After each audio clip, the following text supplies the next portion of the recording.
Good morning, class. So we are back again for another one of the CFA deck and fights. And we're still trundling through with set 11.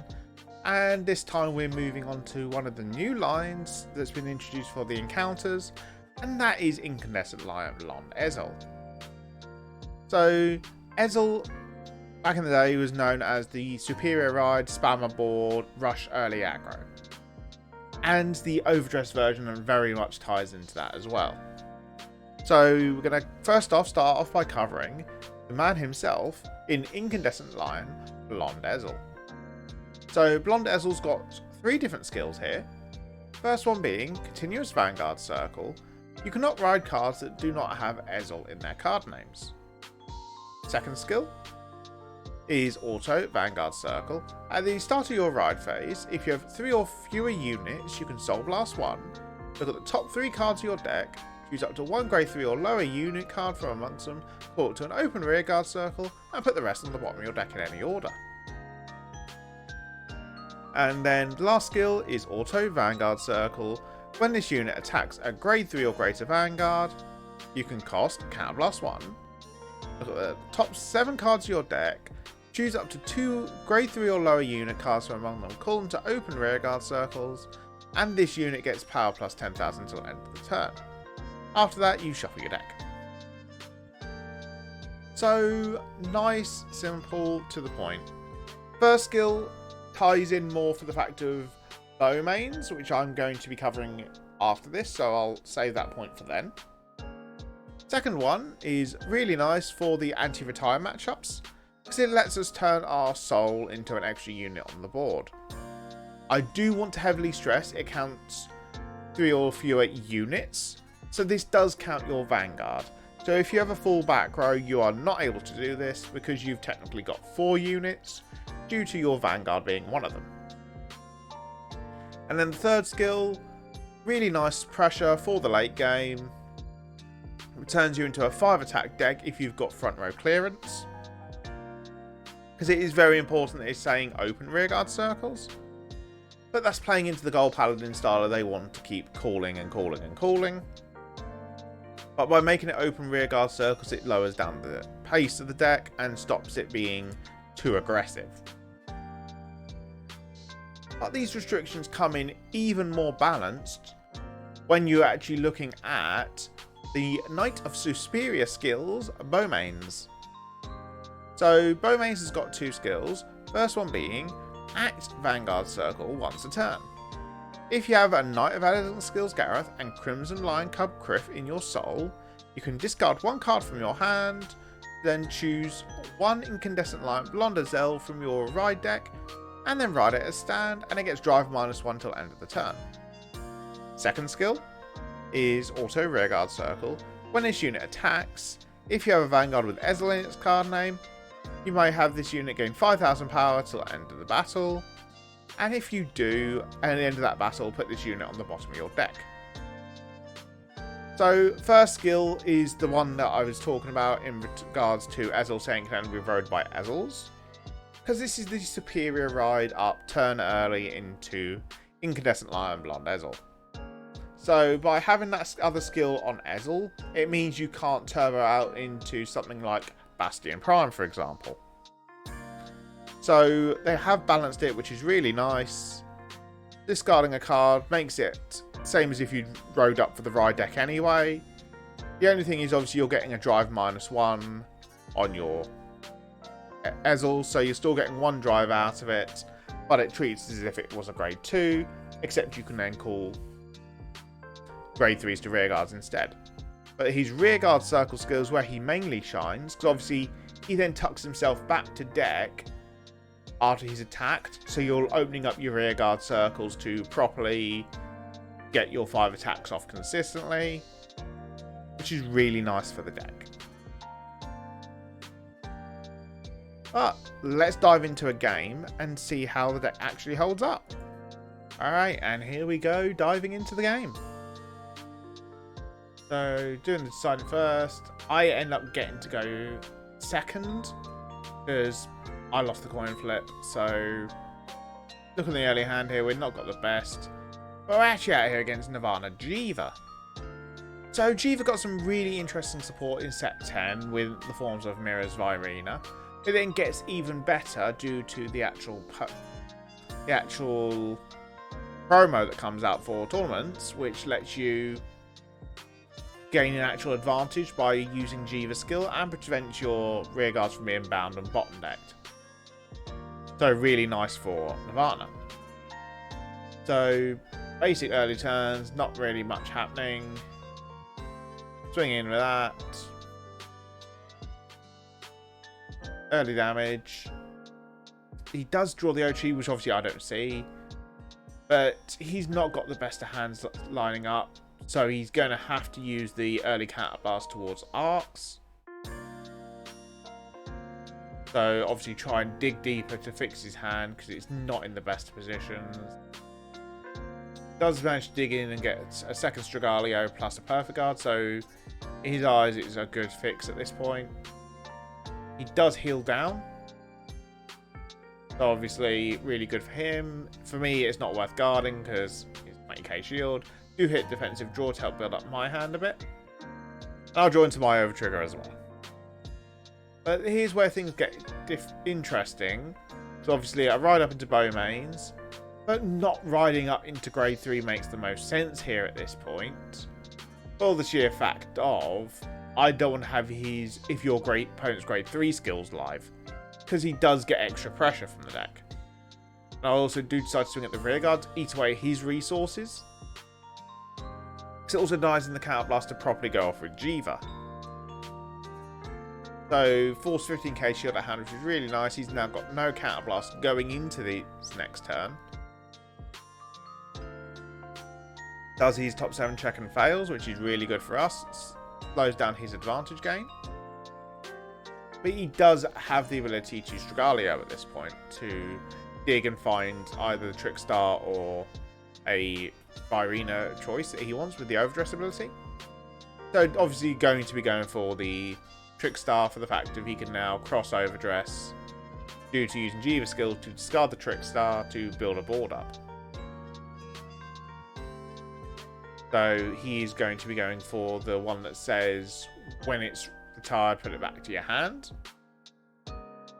No, sorry, that's the Soul Blast 2 draw one when the cross Overdress is retired. So you actually try and get some advantage back out of it. And he starts swinging. So obviously small 10k first, which when you look at my hand, it's not the best for dealing with, so I do just take it. He does swing in next with the Vanguard. I do give him a 35k shield, making it 2 to pass. First check's a heal, which whiffs, gives power to rear. Second check's a crit. So that is going to force out of my hand early. Either a lot of shield or I'm going to 5. I decide to go to 5. Because I don't want to waste Perfect Guard this early. Especially when the fact of I can save it for the later game when it's actually going to be more impactful. Obviously, using the the Silver Fang Witch to try and dig a bit deeper now. But we then do obviously have Din Drain as well to refund the counterblast we paid for it. But we have dug into our Drilling Angel, so we can use that, putting Bowmains into Soul to then dig deeper and try and find Bowmains, which is really easy to utilise in the deck. I just called it the wrong side by accident, Smiles. Which we do hit the Bowmains in the top 3. So we're actually getting to create some really nice pressure with this deck now. And you can see the full combo turns in action. So debating whether to use the order or save it for next turn at the moment. And I do decide to go with it because I just really want to hit more Silver Fang Witches just to get the extra draw power going. Which does end up happening. So obviously I get to do another counterblast, dig even deeper with the deck. And just build up a hand because we are going to be needing a lot of it to survive our opponent's next turn. So starting off with 15 to the Vanguard. damage he takes. He's trying to get for a defensive at this point, because obviously a defensive does shut down our Din Drain column. It's not the strongest. And 2 damage in, and he's still not hit the defensive. But now we get to obviously go off with Ezel, because our opponent is now grade 3.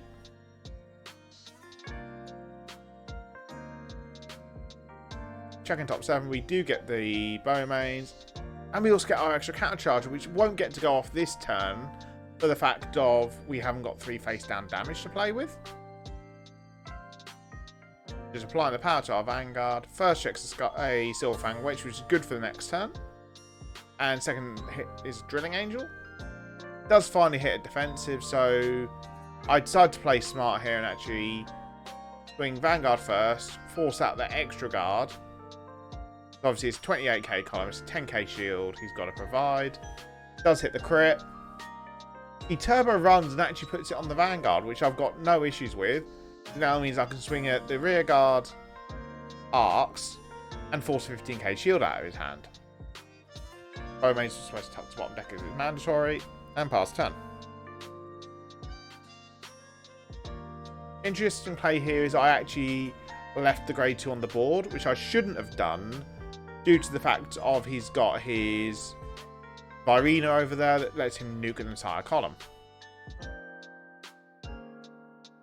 So not the best of decisions from me, but I have to go with it. So obviously he's discarded a dead grade 3 to get another booster out so he can try and put some pressure on. 43k, not the nicest of numbers, but we can do double crit and then intercept with that grade 2 that we left there now. So if it does end up hitting on the restand turn, we're then not losing a full column, we're losing only 1 unit. Opponent then swings in. I do chuck down the overtrigger finally, making it a overtrigger to pass situation, not knowing he's got his overtrigger at this point. First check's no trigger, second check's no trigger. But now, for his side, he does give him a double perfect guard now. And we do hit a miracle heal, which is really good for us. So 10k to our Vanguard and healing off one of our face down damages. And then he swings in, does go for the expector play to try and whittle our way down, not knowing what our hand is. It is the sensible play for him. I'm an R how I want to guard, and I do perfect guard, discarding a Drilling Angel, because we don't need 2 in hand. And he's just sending his overdressed units away. And then we stand, draw. We've got Din Drain in hand, which is really good now, because obviously we get to properly combo off. Sonaride. Thinking about, unfortunately, there is going to be an error in here in about 2 seconds. Obviously, we call down that. Opponent realizes, oh wait, I forgot to do rear guard skill, so he wants to Soul Blast one to retire the Din Drain.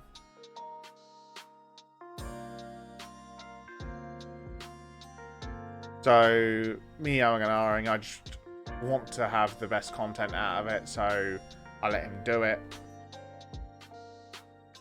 But I do then turn around and say, well, I'm taking back a few of my moves there then, because obviously I don't want to pull the Din Drain there. I'd rather try and dig with the combos I've got to get the Drilling Angel live.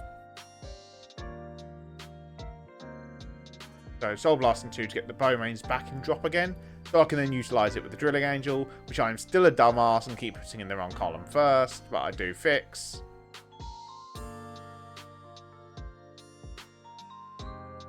Because obviously, with me wanting to spam the Bowmains, I need to put the Bowmains in the opposite column to the Din Drain, so I still get my 5 attacks off. Unfortunately, this time I don't actually hit the Silfang, so I do play a bit smarter and actually go for putting it behind the Vanguard to just dig a bit deeper, try and find some combo pieces, try and see if I can get the 5 attacks, but I don't.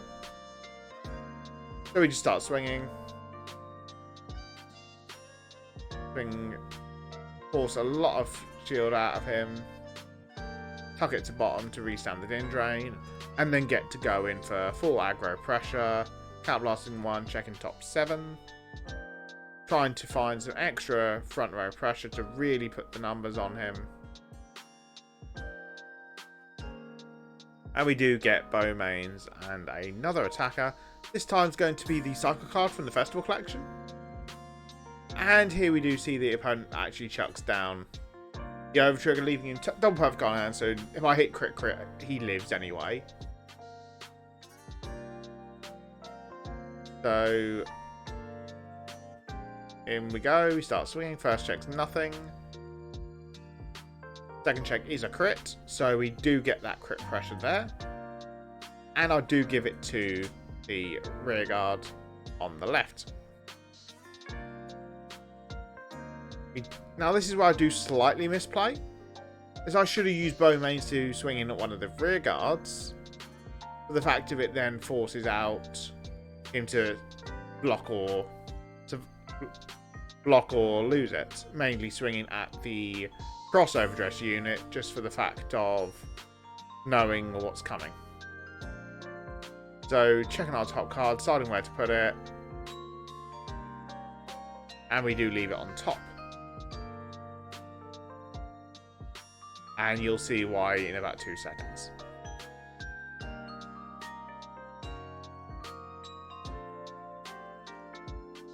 So opponent's not in the best of positions at this point, due to the fact of he's got the Expector that's doing nothing on board, so he's got to actually try and create pressure with it. And I did slightly misplay because I forgot to put the Bowmains on the bottom deck. So we swing in an intercept with it, so that is a slight error on my part.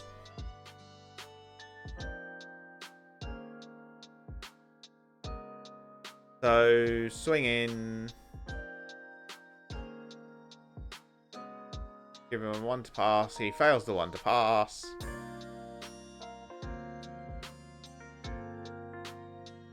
Takes that, and then swings in with the final attack. And we give him another heal that I knew was there due to the top tech stack. Opponent not happy about it, but fortunately I knew it was there. I played perfectly into my outcomes, and it was only wise. And it was only way to do it was what I actually did. So choosing to not call to the open rearguard circles, I want to get the actual thin from deck. So swinging with this first, I do forget to do the top check, because the opponent just takes it, goes to 6 and dies. So I shall catch you back in a minute with the list. Alright, and that was the game. So really interesting plays there. As you can see, I chose not to do the superior ride because it wasn't good going into the situation we're in. Obviously, if I'd have gone first, it would have made more sense to do so, because obviously we're then providing more pressure, but not losing out as much, because obviously the early game shield value in a crossover dress deck is lower than the late game shield. But going through what the key options we've got here, we have obviously got the Drilling Angel, as you saw from the games. Really good bit for digging in for extra Bowmains, but can still utilise to grab other pieces. But due to the fact of obviously we can easily Soul Blast our Bowmains out with our Din Drains, and obviously with Ezel's start of ride phase skill, having the Drilling Angels is really good. The other one that we've got that's a really interesting bit to talk about is our copies of Turnar. It is very situational to pull off. It is something I'm still debating about whether it still needs to be in the deck. Because the other option I have been looking at is Cade Waller from the Youth Perk trial deck. The Soul Blast one retires itself and digs for a grade 2 or greater in the top cards of your deck, and then adds it to hand. So it does work really nicely with obviously the Festival Collection card, along with digging for extra copies of Bowmains. Talking of the Festival Collection card, our two copies of Sages is really interesting to play around with. So obviously he gets the free top deck check when he attacks, which is really solid. And I can then counterblast one and either do the first part, which is increase his card's power to 14,000 or greater if my opponent's Vanguard's 14k or greater. But then we can also remove the over trigger to give 15k to one of your other front row units, so helps create some power columns within your deck. Outside of that, it's literally 4 of everything else that's Gold Paladin plus Perfect Guards and triggers. I did go for draws in the deck for the fact if you actually want to still dig for your pieces. But all in all, really simple, nice and simple list. Ezel's been getting some nice results this past weekend on the Japanese side, so could be really interesting to see how it actually does a few weeks into the meta and people are actually more used against the deck. But that's all we've got in time for in this video. If you haven't done so already, please do like and subscribe. It very much does help the channel. And I shall catch you guys in the next video. Bye bye.